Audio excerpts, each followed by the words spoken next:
Bismillahirrahmanirrahim. Assalamualaikum warahmatullahi wabarakatuh. Alhamdulillah wassalatu wassalamu ala rasulillah wa ala alihi wa sahbihi wa mawalah wa la hawla wa la quwata illa billahi wa ba'du. Alhamdulillah, segala puja dan puji hanya milik Allah subhanahu wa ta'ala. Salawat dan juga salam kita hadiahkan kepada Rasul kita Nabi besar Muhammad sallallahu alaihi wa ala alihi wasallam.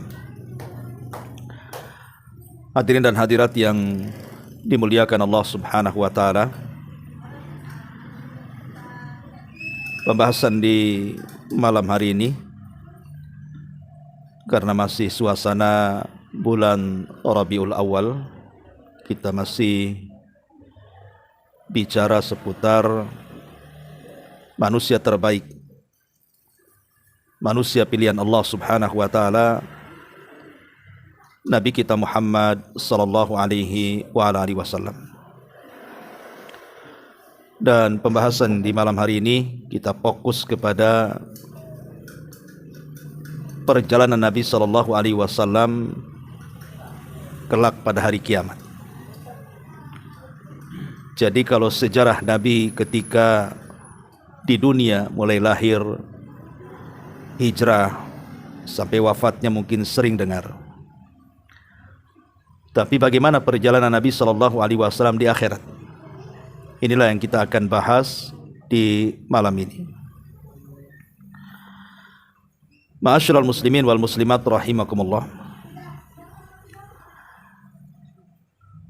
Banyak dijelaskan dalam hadis-hadis yang sahih tentang sosok Nabi SAW di akhirat dan apa yang dilakukannya. Kita urut berdasarkan beberapa riwayat.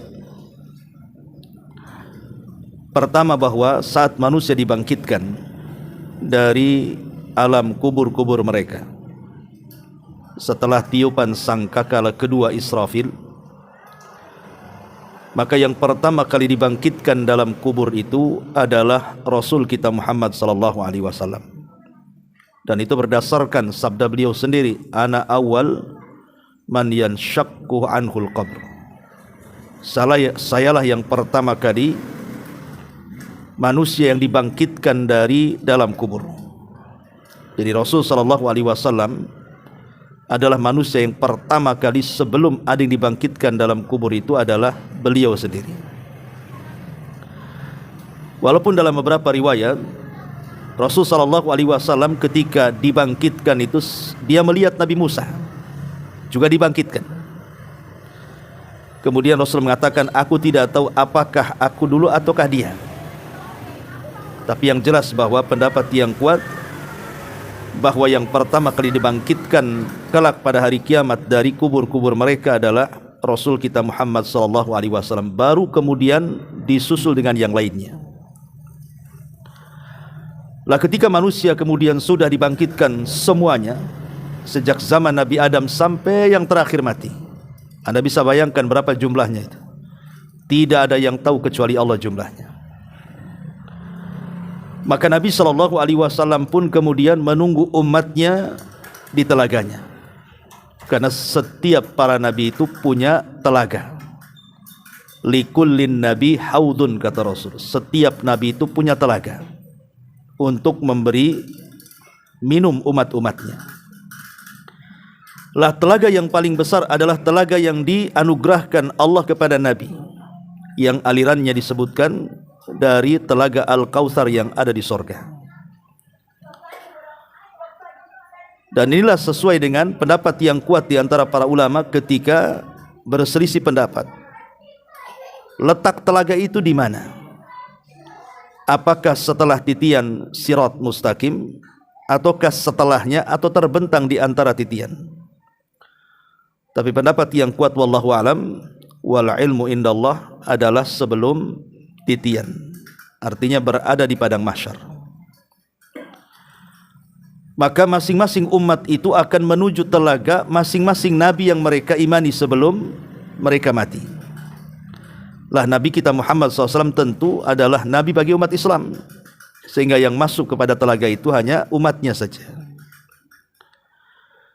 Lah disebutkan dalam riwayat bahwa yang pertama kali minum dari telaga itu adalah Ahlul Yaman, orang-orang yang berasal dari negeri Yaman.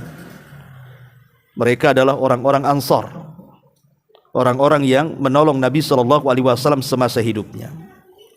Dan ini salah satu bentuk kemuliaan orang-orang Ansar di akhirat, karena di dunia orang-orang Ansar itu tidak diberikan kesempatan untuk memimpin, karena para pemimpin Islam itu semua dari kalangan muhajirin. Baik Abu Bakar Siddiq radhiyallahu an, dia muhajirin. Kemudian Abu Bakar meninggal diganti Umar, muhajirin lagi. Kemudian Umar meninggal diganti Utsman, muhajirin lagi. Kemudian Utsman meninggal diganti Ali, muhajirin lagi. Kemudian Ali diganti Hasan ibn Ali, juga muhajirin. Terus sampai kepada sistem kerajaan, baik dari Bani Umayyah, raja pertama Muawiyah juga muhajirin. Kemudian tumbangnya Daulah Umayyah dan berdirinya Daulah Abbasiyah pun muhajirin, dan begitu seterusnya. Jadi orang-orang Ansar itu tidak diberikan kesempatan untuk memimpin. Maka sebagai imbalannya, maka orang-orang Ansar kelak di akhirat, mereka orang yang pertama kali meminum telaga Nabi SAW sebelum yang lainnya. Dan ini kemuliaan orang-orang Ansar. Lah Nabi SAW berdiri di telaga itu menanti umatnya. Apabila umatnya satu persatu terus berdatangan meminum dari telaga Rasul, karena masalahnya orang yang satu kali minum dari telaga Rasul itu sudah tidak akan haus selamanya.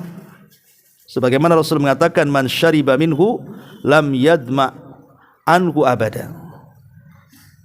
Maka siapapun yang meminum dari telaga Rasul itu selamanya tidak akan haus.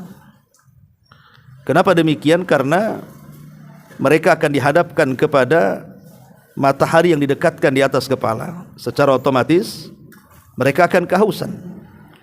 Makanya orang yang meminum dari telaga Rasul itu tidak akan haus selamanya. Masalahnya,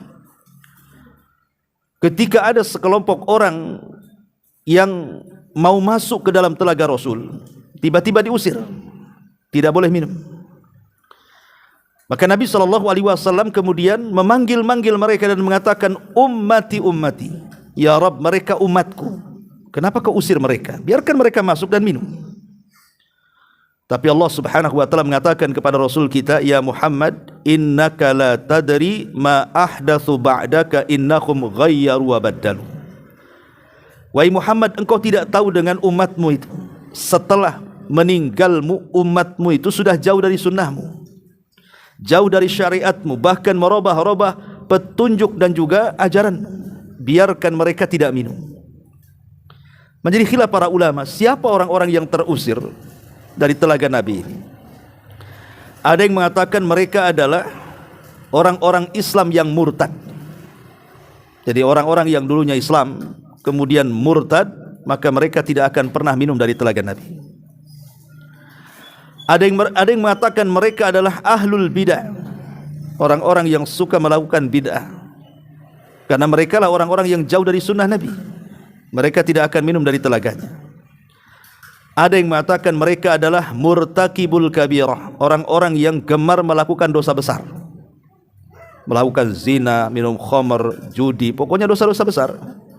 Mereka tidak akan minum dari telaga Rasul. Ada yang mengatakan mereka orang-orang munafik. Wallahu a'lam. Tapi yang jelas bahwa Nabi SAW akan menunggu umatnya telaga ini. Setelah semua minum dari telaganya, kemudian mereka pun dikumpulkan di sebuah padang yang disebut dengan padang mahsyar. Disinilah kemudian manusia pun berusaha untuk datang kepada setiap para nabi. Setiap nabi datang untuk memintakan syafaat kepada Allah Subhanahu wa taala. Ya wajar, bagaimana tidak? Mereka ingin segera tahu nasib mereka. Sementara matahari didekatkan di atas kepala 1 mil, kemudian keringat pun bercucuran tidak ada henti, kemudian tidak ada makan, tidak ada minum, kondisi mereka harus berdiri, sehingga mereka bertanya-tanya nasib mereka seperti apa. Makanya mereka cobalah mendatangi Nabi Adam. Kemudian Adam pun menolak dan tidak bisa memberikan syafaat. Kemudian datang kepada Nuh. Nuh pun sama, tidak sanggup memberikan syafaat. Kemudian datang kepada Ibrahim. Ibrahim pun angkat tangan. Kemudian datang kepada Musa. Musa pun sama. Ketika datang kepada Isa bin Maryam, maka Isa justru mengarahkan datanglah kepada Muhammad, seorang laki-laki yang telah diampuni dosanya, yang telah, yang sedang, dan yang akan datang. Mintalah syafaat kepada beliau, kepada Allah subhanahu wa ta'ala. Akhirnya manusia pun datang kepada Rasul. Kemudian mereka mengatakan, ya Muhammad, ala tara ila ma nahnu fihi, tidakkah kau melihat kami bagaimana ibanya kami seperti ini? Isfa' lana ila rabbik, mintalah syafaat untuk kami kepada Rabbmu. Maka kemudian mereka menceritakan, kami sudah datang kepada Adam, Adam menolaknya. Kami datang kepada Nuh juga sama. Kami datang kepada Ibrahim, Ibrahim pun menolaknya. Kami datang kepada Musa juga sama. Dan yang terakhir kepada Isa diarahkan kepada dirimu. Maka Nabi SAW mengatakan, ana laha, ana laha. Baik, aku akan coba. Maka Nabi SAW pun kemudian mendekati arsy sebelah kanan Allah, sebelah kanan arsy Allah subhanahu wa ta'ala. Kemudian sujud dengan sujud yang lama. Kemudian dalam sujudnya Nabi berdoa kepada Allah subhanahu wa ta'ala, ya Rabb, bukankah engkau dulu di dunia sudah menjanjikan syafaat kepadaku? Maka hari ini izinkan aku untuk memberikan syafaat. Maka Rasul SAW mulai memuji Allah dengan pujian yang belum pernah sebelumnya beliau katakan. Maka ketika kemudian sujud cukup lama, entah berapa lama sujudnya Rasul, maka Allah subhanahu wa ta'ala kemudian mendatangi Rasul dan mengatakan, ya Muhammad irfa ra'sak, wahai Muhammad, angkat kepalamu. Wasal tu'ta, minta kau akan diberi. Wakul tusma, katakan kau akan didengar. Washfa tu syafa, engkau mintalah syafaat, aku akan beri kau syafaat. Maka Nabi SAW pun kemudian mulai memberikan syafaat yang diizinkan Allah. Dan itulah yang disebut dengan syafaatul uzma. Tidak ada satupun nabi-nabi yang diberikan kesempatan untuk memberikan syafaat besar kecuali Nabi SAW pada hari itu. Setelah Nabi SAW memberikan syafaat, tiba-tiba Nabi SAW diperlihatkan semua umat dan para nabinya, sejak zaman Adam sampai yang terakhir beliau. Semua umat diperlihatkan. Sampai ada Nabi itu melihat ada satu Nabi itu tidak ada pengikutnya. Ada Nabi itu yang pengikutnya 1 atau 2. Ada Nabi pengikutnya cuma 3 orang saja atau 10 orang saja. Tapi ada juga Nabi yang banyak sekali pengikutnya. Jadi betul-betul diperlihatkan di hadapan Nabi SAW. Sehingga ketika dia melihat ada sekelompok orang yang jumlahnya begitu banyak, kemudian dia sangka dia adalah umatnya. Dia mengatakan, apakah itu umatku? Rupanya bukan. Rupanya itu adalah Musa dan kaumnya. Jadi Nabi Musa itu juga banyak sekali umatnya. Tapi ketika melirik ke arah lain, rupanya ada manusia yang jauh lebih banyak jumlahnya dibandingkan jumlah umat Nabi Musa. Maka Allah subhanahu wa ta'ala atau Jibril mengatakan, ya Muhammad, itulah umatmu di sana. Maka Nabi SAW mampu mengenali umatnya dari apa? Dari bekas-bekas sujudnya. Jadi Rasul mengenali umatnya itu dari bekas sujud dan bekas wudu. Jadi bekas wudunya itu ada cahayanya di dahi dan di anggota badan wudu yang harus dibasuh saat wudu. Itulah dari kakinya, dari tangannya, dari dahinya, dari kepalanya muncul cahaya. Dengan itulah Rasul bisa mengenali umatnya. Tiba-tiba Nabi SAW dikatakan bahwa di antara umat Muhammad ada 70.000 yang mereka akan masuk surga tanpa hisab dan azab. Tanpa hisab dan azab, direct masuk surga. Kemudian Nabi SAW diberitahu tentang sifat-sifatnya. Di antaranya adalah alladzina la yastarkun wa la yaqtawun wa la yatatayyarun wa ala rabbihim yatawakkalun. Jadi 70.000 orang yang masuk surga tanpa hisab dan azab itu di antara sifat-sifatnya adalah orang yang tidak minta diruqyah, orang yang tidak minta diobati dengan besi yang dibakar, orang yang tidak tatayur menganggap untung dan buntung itu karena sebab burung atau yang semacamnya, dan orang yang senantiasa bertawakal kepada Allah Azza wa Jalla. Mereka lah orang-orang yang akan masuk surga tanpa hisab dan azab. Ma'asyiral muslimin yang dimuliakan Allah Subhanahu wa taala, lah Nabi juga melihat umatnya di beberapa tempat. Salah satunya adalah di tempat penimbangan amal. Jadi selain Nabi SAW melihat umatnya atau menunggu umatnya di telaganya, Rasul pun menunggu umatnya di tempat penimbangan amal itu. Rasul mendoakan umatnya agar kebaikan mereka lebih berat dibandingkan keburukannya. Karena hadis Anas bin Malik radhiyallahu an, ketika dia mengatakan, "Ya Rasulullah, sudikah engkau memberikan syafaat kepadaku kelak pada hari kiamat?" Karena Anas sudah banyak berjasa, tentunya Rasul mengatakan, "Af'al ya Anas," tentu hai Anas. Kemudian kata Anas, "Ya Rasulullah, kalau begitu kelak pada hari kiamat, aina ajiduka, di mana aku dapati dirimu? Kau menunggu di mana aku akan menemui kamu di kelak pada hari kiamat?" Maka Nabi SAW mengatakan, "Carilah aku di 3 tempat. Pertama di telagaku. Kalau engkau tidak mendapatiku di telagaku, carilah di tempat penimbangan amal. Kalau tidak bisa engkau temui aku di tempat penimbangan amal, carilah aku di titian." Artinya Nabi SAW juga hadir ketika manusia dari umatnya sedang ditimbang amalan mereka, dan berdoa kepada Allah Azza wa Jalla agar timbangan umatnya itu kebaikannya lebih berat dibandingkan keburukannya, karena itu yang akan menyelamatkan mereka. Faman thaqulat mawazinu, barang siapa yang berat timbangannya, fahuwa fi 'ishati radiyah, maka dia akan mendapatkan kehidupan yang diridhai Allah Subhanahu wa taala. Lah setelah kemudian proses hisab, kemudian proses timbangan, kemudian proses pembagian catatan dan begitu seterusnya, maka manusia pun mulai akan menyeberangi titian. Memang menjadi khilaf ulama akidah tentang apakah semua orang akan melewati titian itu, baik mukmin atau kafir, ataukah hanya orang-orang yang beriman, di mana orang kafir itu mereka akan langsung masuk ke dalam neraka tanpa melewati titian. Ya, ada sebagian ulama mengatakan bahwa orang kafir tidak akan menginjak titian, mereka langsung dimasukkan ke neraka. Tapi ada juga ulama mengatakan bahwa orang kafir juga akan melewati di titian, tetapi baru saja mereka melangkah, mereka sudah pada berjatuhan ke dalam jahanam. Lah orang yang pertama kali menyeberang titian itu adalah Nabi kita Muhammad SAW. Dialah orang yang pertama kali menyeberang. Kenapa? Karena umat Rasul adalah umat yang pertama kali menyeberang sebelum umat-umat yang lainnya. Lah Rasul yang pertama tuh menyeberang.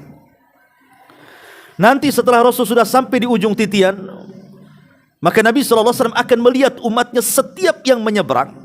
Rasul akan berdoa kepada Allah, Allahumma salim salim, ya Allah selamatkan dia, ya Allah selamatkan dia. Setiap umatnya menyeberang, Rasul meminta kepada Allah diselamatkan. Walaupun kenyataannya ya ada yang selamat, ada yang tidak, tergantung amalannya. Tapi bagaimana Nabi SAW sayangnya dengan kita, ketika kita ini meniti titian sirat itu, Rasul terus berdoa kepada Allah, Allahumma salim salim, ya Allah selamatkan umatku, selamatkan umatku. Setelah kemudian umatnya diselamatkan oleh Allah Azza wa Jal, sebagian mereka ada yang terjatuh, ya sebagian mereka mampu menyeberangi, karena kan macam-macam tuh, ada yang seperti kilat atau sudah di ujung, ada yang seperti kuda balap, ada yang seperti pelari dan begitu seterusnya. Ketika mereka sudah berada di Kontoro itu sudah ujung daripada titian tuh, di depannya sudah pintu-pintu sorga tuh. Di sini terjadi namanya apa? Qisas. Orang yang zalim dan orang yang dizalimi dari kalangan kaum muslimin akan berjumpa di tempat ini. Ada yang bangkrut karena pahalanya diberi, ya. Ada yang harus menanggung dosa karena dosa orang lain dipikul dia. Ada yang masih ada stok pahala sehingga ada kesempatan masuk surga. Ada yang habis pahalanya kemudian terlempar kembali ke neraka. Banyak peristiwa di Kontoro ini. Tapi setelah kemudian itu terjadi, kisos itu, maka manusia mulai mendekati pintu-pintu surga. Berjubellah manusia di situ itu. Karena Rasul yang mengatakan, sayati alaikum zaman, akan datang waktunya nanti orang itu berdusel-dusel di pintu-pintu surga. Mereka tidak bisa masuk masalahnya, ya. Karena pintu sorga walaupun seluas itu tidak dibuka, dan tidak ada yang bisa membuka, dan sudah dibuka oleh para nabi pun tidak bisa dibuka. Lalu siapa yang membuka pintu sorga itu? Maka Nabi SAW mengatakan, ana awal man aftatihu babal jannah. Sayalah orang yang pertama kali membuka pintu sorga. Maka Nabi SAW mendekati pintu-pintu sorga kemudian mengetuknya. Apabila Rasul mengetuknya, kemudian penjaga pintu sorga malaikat Ridwan akan mengatakan, man, siapa kamu? Maka Rasul mengatakan, ana Muhammad, saya adalah Muhammad. Maka Ridwan mengatakan, umirtu alla aftah li ahadin qablaka ya Muhammad. Aku sudah diperintah Allah untuk tidak boleh membuka pintu sorga kecuali engkau yang minta. Kecuali engkau yang minta, kata malaikat Ridwan. Akhirnya kemudian semua pintu sorga dibuka satu persatu. Dan pintu sorga jumlahnya berapa? 8. Adapun pintu neraka jumlahnya 7. Kenapa pintu sorga dilebihkan 1 dibandingkan pintu neraka? Untuk menunjukkan kasih sayang Allah itu lebih luas dibandingkan kemurkaannya. Makanya dilebihkan 1. Ya.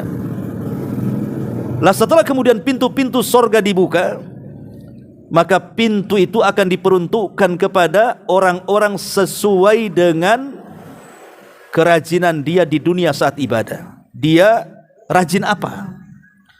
Bagi yang rajin solat, maka dari pintu solat malaikat akan mengatakan, hai orang-orang yang rajin solat, masuk dari pintu sini.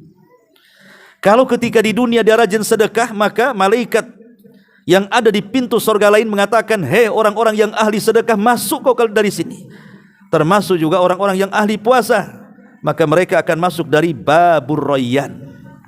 Bab pintunya untuk orang-orang yang berpuasa, tidak ada yang masuk kecuali orang yang rajin puasa dari pintu itu. Sampai Abu Bakar Siddiq radhiyallahu anhu bertanya kepada Rasul, ada enggak orang yang masuk dari 8 pintu?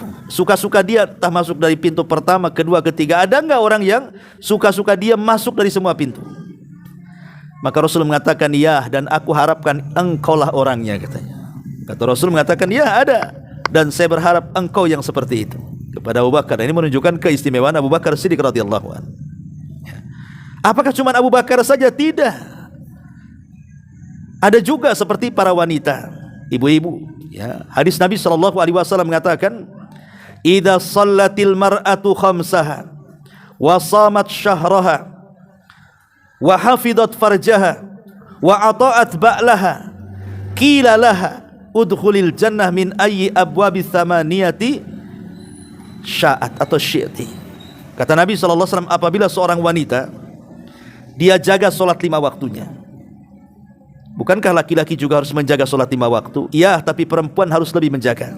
Kenapa? Karena ada waktu-waktu mengeluarkan darah haid. Jangan sampai kemudian karena dia meremehkan solat, mengakhir-akhirkan waktu solat yang harusnya ketika solat tidak sedang haid, ketika diakhirkan waktunya datang pula haid dia, berarti dia meninggalkan solat tuh. Makanya wanita harus lebih menjaga solat 5 waktu. Kemudian yang kedua, wasamat syahroha, dan wanita harus menjaga puasa Ramadannya. Bukankah laki-laki juga sama menjaga puasa Ramadan? Ya, tapi perempuan harus lebih. Kenapa? Karena setiap perempuan di bulan Ramadan pasti punya utang. Enggak mungkin tidak punya utang. Kalau laki-laki lunas, tapi kalau perempuan mesti punya utang karena datang haid. Ada wanita-wanita itu yang ketika lewat Ramadan tidak segera diqadha sampai tahun depan, sampai bulan Sya'ban tahun depan baru sibuk dia mengqadha puasa Ramadan. Celakanya dia qadha itu sudah dekat-dekat Ramadan, sehingga mungkin seminggu lagi mau Ramadan baru dia sibuk mengqadha haid dia di waktu Ramadan tahun kemarin. Ketika mau mengqadha keluar lagi darah haid dia. Akhirnya 2 tahun berturut-turut dia punya utang jadinya kan. Makanya harus dijaga tuh puasa bagi wanita itu. Wasamat syahraha wa ata'at wa hafidat farjaha, dan wanita yang menjaga kemaluannya dan juga wanita yang taat kepada suaminya. Maka dikatakan kepada wanita-wanita yang memiliki 4 sifat ini, silahkan masuk dari pintu sorga yang 8 sesuai dengan kehendaknya. Memang cuma 4 perkara, tapi kan ringan berat namanya ini. Nampak ringan tapi berat kalau diamalkan kan. Menjaga solat, menjaga puasa, menjaga kehormatan keluarga dan taat kepada suaminya. Baru dipersilahkan wanita yang mengamalkan 4 perkara ini masuk dari pintu sorga dimanapun dia berada. Ma'asyiral muslimin wal muslimat rahimani wa rahimakumullah. Lah ketika kemudian semua manusia sudah masuk ke dalam sorga dan Rasul orang yang pertama kali masuk ke dalam sorga, maka Nabi SAW akan ditempatkan oleh Allah Subhanahu wa Ta'ala di sebuah tempat yang sangat-sangat mulia, Maqamam Mahmud, tempat yang sangat terpuji, yang semua para nabi cemburu kepada tempat itu. Dan itulah tempat Nabi SAW, di mana sebelah kiri dan kanannya ada yang disebut dengan maqam wasilah dan ada yang disebut dengan maqam fadilah. Ya, ada yang mengatakan bahwa wasilah itu maksudnya adalah Asia bintu Muzahim, istri daripada Fir'aun. Dan fadilah itu maksudnya adalah Maryam bintu Imran, karena dua wanita ini di akhirat kelak akan dipersunting Nabi. Karena Asia bintu Muzahim, istri Fir'aun, Fir'aun tidak akan keluar dari neraka selamanya. Adapun Maryam tidak pernah menikah. Maka dua wanita ini akan dipersunting oleh Nabi SAW. Makanya dalam doa adzan itu apa? Ati Muhammadanil wasilata wal fadilah. Ya Allah, berikan kepada Muhammad itu wasilah. Apa yang maksud wasilah? Maksudnya Asia bintu Muzahim. Kemudian fadilah maksudnya apa? Maryam bintu Imran. Jadi mereka akan menjadi istri Nabi SAW. Asia, Maryam, Khadijah dan istri-istri yang lainnya. Jadi Nabi SAW diberikan kedudukan yang sangat tinggi di sorga.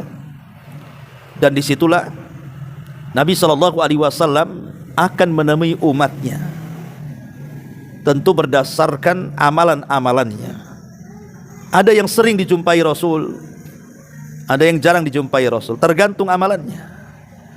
Seperti Nabi SAW mengatakan, man ahya sunnati faqad ahabbani. Siapa yang suka menghidupkan sunnahku maka dia telah mencintai aku. Wa man ahabbani kana ma'i fil jannah. Maka siapa yang mencintai aku maka dia akan bersamaku di sorga. Orang yang suka menghidupkan sunnah Nabi SAW akan sering berjumpa dengan Nabi. Atau para kafilul aitam, orang-orang yang mengkafil anak yatim. Karena Rasul mengatakan, ana wa kafilul yatim kahataini fil jannah. Seperti ini di sorga, kata Rasul. Saya dan para pengkafil anak yatim seperti ini di sorga. Akan banyak ditemui Nabi SAW. Dan orang-orang yang berakhlak dengan ketinggian akhlak yang luhur. Karena orang yang paling dekat kepadaku kedudukannya pada hari kiamat, kata Rasul, ahasinuhum akhlaqo, orang yang baik akhlaknya. Dan banyak lagi termasuk orang yang banyak bersalawat kepada Rasul. Jadi perjumpaan kita dengan Rasul kelak di sorga, kalau takdirkan kita masuk sorga, itu tergantung amalan kita di dunia. Oleh karena itulah maka perbanyak amalan-amalan yang bisa memperjumpakan kita dengan Nabi. Sudah di dunia kita tidak berjumpa, jangan pula di akhirat kita tidak ketemu. Seorang muslim harus rindu berjumpa dengan Nabi. Karena Nabi SAW lah juru penyelamat kita kelak pada hari kiamat dengan syafaatnya. Karena banyak macam-macam syafaat yang diberikan oleh Rasul. Ada syafaat itu diberikan oleh Rasul kepada orang-orang yang sudah masuk ke dalam neraka. Udah dalam neraka itu. Rasul meminta, ya Allah, keluarkan mereka dari neraka. Akhirnya mereka dikeluarkan dari neraka. Ada syafaat Rasul itu kepada orang-orang yang sudah divonis masuk neraka tapi tidak jadi masuk neraka. Maka Nabi meminta agar mereka jangan dimasukkan ke neraka, masukkan ke surga. Ada syafaat khusus, seperti syafaat kepada pamannya Abu Talib. Tapi Abu Talib tidak pernah keluar dari neraka, tetap saja dia di neraka, cuma nerakanya diringankan saja. Walaupun sebagian ulama akidah mengatakan itu bukan syafaat, tapi ada yang mengatakan itu syafaat khusus. Ya, dan pada hari kiamat orang yang paling beruntung dan orang yang paling bahagia dengan syafaat Rasul adalah orang yang mengatakan la ilaha illallah, alias orang-orang yang muwahhid ahli tauhid. Kata Rasul sallallahu alaihi wasallam, as'adun nas bi syafaati yaumal qiyamah man qala la ilaha illallah. Orang yang paling bahagia dengan syafaatku pada hari kiamat adalah orang yang mengucapkan kalimat tauhid la ilaha illallah. Subhanallah, ya. Itulah sekilas tentang perjalanan Nabi SAW. Kalau saya ringkas, maka Nabi SAW orang yang pertama kali bangkit dari kuburan. Kemudian setelah itu Nabi SAW menanti umatnya di telaganya. Kemudian setelah itu ada proses syafaatul uzma. Maka Nabi SAW diizinkan untuk memberikan syafaatul uzma, termasuk Rasul diperlihatkan semua Nabi dan umatnya. Bahkan Nabi SAW dan umat Islam akan menjadi saksi bagi semua para Nabi. Jadi umpamanya Nabi Nuh itu dikumpulkan beserta umatnya. Maka Allah bertanya kepada Nuh, Nuh, sudahkah kau sampaikan risalahku kepada umatmu? Kata Nuh, sudah. Maka Allah akan mengatakan kepada umat Nuh, umat Nuh, betul Nuh sudah menyampaikan risalahnya. Kata umatnya, dusta ya Rabb, Nuh tidak pernah menyampaikan risalahnya kepada kami. Maka Allah mengatakan, ya Nuh, adakah saksi bahwa engkau sudah menyampaikan risalahmu kepada umatmu? Maka Nuh mengatakan, ya, aku punya saksi. Kemudian ditunjuk kepada Rasul dan umatnya kita-kita ini. Maka Allah Subhanahu wa ta'ala juga akan memanggil kita di hadapan Allah dan mengatakan, kenapa engkau mau jadi saksi akan Nuh? Apakah dia menyampaikan risalah atau tidak? Maka kita akan mengatakan, ya Rabb, tentu kami siap menjadi saksi bagi Nabi Nuh. Allah mengatakan, bukankah kalian tidak hadir saat Nuh hidup di zaman itu? Kau enggak ketemu zamannya, macam mana akan jadi saksi? Maka umat Rasul dan umatnya mengatakan, yang mengatakan Nuh menyampaikan risalah itu bukan kami ya Rabb, tapi engkau sendiri. Kemudian dibacakan Al-Quran yang menceritakan tentang perjuangan Nuh berdakwah kepada kaumnya. Maka Allah pun membenarkan Nuh dan mendustakan umatnya. Ya, jadi banyak perjalanan Nabi SAW selama di akhirat di mana mereka atau Rasul SAW betul-betul mengurus umatnya. Kalau bisa jangan sampai ada satupun umatnya dimasukkan ke dalam neraka. Tapi sekali lagi, neraka dan sorga milik Allah. Allah lah yang menentukan siapa yang masuk sorga dan siapa yang masuk ke dalam neraka. Wallahu a'lam bishawab. Ini di antara perjalanan Nabi SAW di akhirat, ya mungkin tidak bisa dibentangkan panjang-panjang. Sebelum saya tutup, kalau ada yang mau bertanya, silahkan kita buat tanya jawab. Kalau tidak, kita tutup. Ya, ada waktu 10 menit. Iya. Assalamualaikum warahmatullahi wabarakatuh. Waalaikumsalam warahmatullahi wabarakatuh. Ini mungkin agak sedikit keluar dari tema. Boleh, boleh. Jika misalkan ada orang misalnya zalim ke kita, misalnya maaf nih dalam bentuk uang gitu. Oke. Misalnya, itu apakah kita sebaiknya mengikhlaskan atau seperti dalam bentuk utang misalnya? Apa kita mengikhlaskan atau Iya. kita tuntut nanti di akhirat bukan benar-benar zalim lagi? Iya. Ya, alhamdulillah. Tentang masalah utang piutang, ada hadis Nabi SAW yang mengatakan, man yassara am mu'sirin fid dunya yassarallahu anhu fid dunya wal akhirah. Siapa yang memudahkan kepada orang yang dihutangi, maka Allah akan mudahkan urusannya di dunia, dan Allah juga akan mudahkan urusannya di akhirat. Apa yang dimaksud memudahkan orang yang dihutangi itu? Pertama, dengan cara memberikan tangguhan lebih lama lagi. Ya sudahlah, kalau engkau tidak sanggup bayar bulan ini, saya tambah 3 bulan lagi, atau setahun lagi, atau kapan-kapan kau ada uang bayar. Ya. Yang kedua, atau dengan cara mengurangi nominal hutangnya. Kalau hutangnya 10 juta, kau bayar 5 juta sajalah. 5 jutanya saya sedekahkan. Atau yang paling tinggi, ya betul-betul mengikhlaskan. Sudah saya ikhlaskan. Bukan berarti diikhlaskan di dunia tidak ada perhitungan di akhirat. Tetap masih ada perhitungan di akhirat. Cuman di dunia kita ikhlaskan supaya kita dapat pahala maksudnya. Tapi perhitungan dia di akhirat belum selesai. Ya. Kita ikhlaskan. Lah inilah bentuk memudahkan orang yang kita hutangi. Memberikan tangguhan waktu, atau memangkas hutangnya, atau mengikhlaskan secara keseluruhan. Ulama mengatakan, kalau kita menghutangi uang kepada orang, setiap hari kita mendapatkan pahala sebesar nominal hutang yang kita berikan kepadanya. Jadi kalau seandainya, makanya kenapa makin lama tangguhan makin banyak pahala.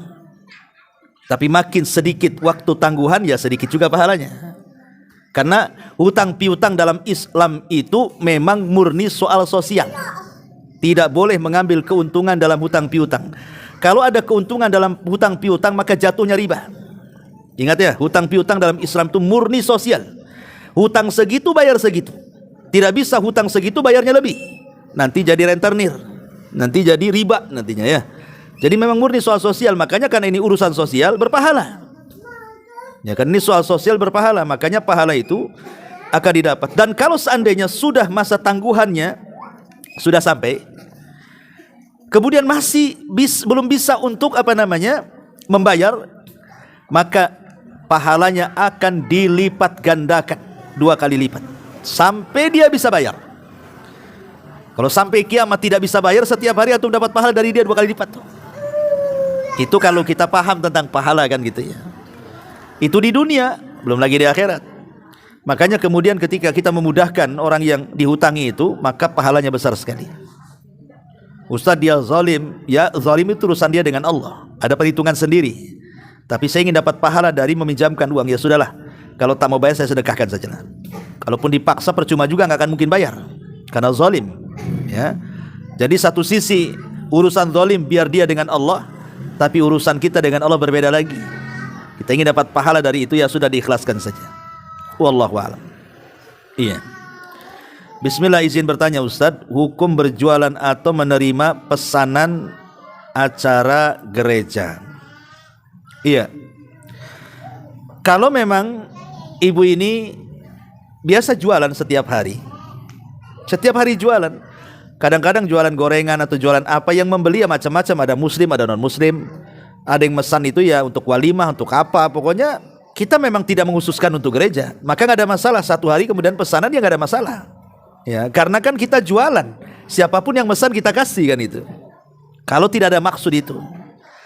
Tapi kalau maksudnya memang ibu usaha itu karena hanya untuk itu, pesanan itu saja, ya nggak boleh lah. Apalagi acara-acara yang jelas-jelas gitu ya, acara-acara yang di situ mempengaruhi akidah kita. Seperti Natal itu kan acara-acara yang bertentangan dengan akidah kita. Sebab kalau kita mengucapkan selamat Natal, artinya kita mengakui Isa itu Tuhan, Isa itu anak Tuhan, Isa itu satu di antara 3 Tuhan, Isa itu disalib di tiang gantungan, padahal kita katakan Isa belum mati. Ya kan, kalau acara-acaranya memang menyimpang, ya enggak boleh. Tapi kalau ibu kan hanya jualan, siapapun yang pesan ya silakan saja. Nah itu lihat apakah dia jualan secara umum, tiba-tiba ada yang pesan dari sana, ada yang pesan di sini, ada masalah.